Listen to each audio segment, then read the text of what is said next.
السلام علیکم ورحمۃ اللہ وبرکاتہ۔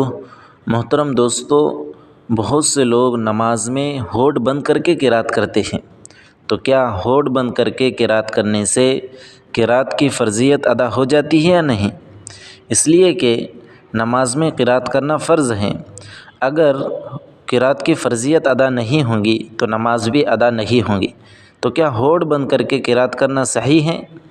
صحیح جواب یہ ہے کہ نماز میں ہونٹ بند کر کے قرات کرنے سے قرات کی فرضیت ادا نہیں ہوتی، اور قرات کی فرضیت اگر ادا نہیں ہوں گی تو نماز بھی ادا نہیں ہوں گی۔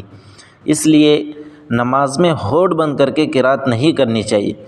کم از کم ہم اس طرح سے قرات کریں کہ حروف صحیح طور سے ادا ہو جاوے، اس لیے کہ یہ آخری درجہ ہے قرات کا کہ حروف کا صحیح طور سے ادا ہو جانا۔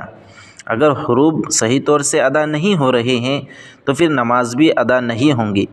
اس لیے ایسی قرات کرے کہ کم از کم ہم خود سن سکیں، یا قریب میں کھڑا ایک شخص ایک دو لوگ اس کو سن سکیں، اور اگر اس طرح سے قرات نہیں کرتے تو کم سے کم اس طرح قرات کرے کہ حروف صحیح طور سے ادا ہو جاوے۔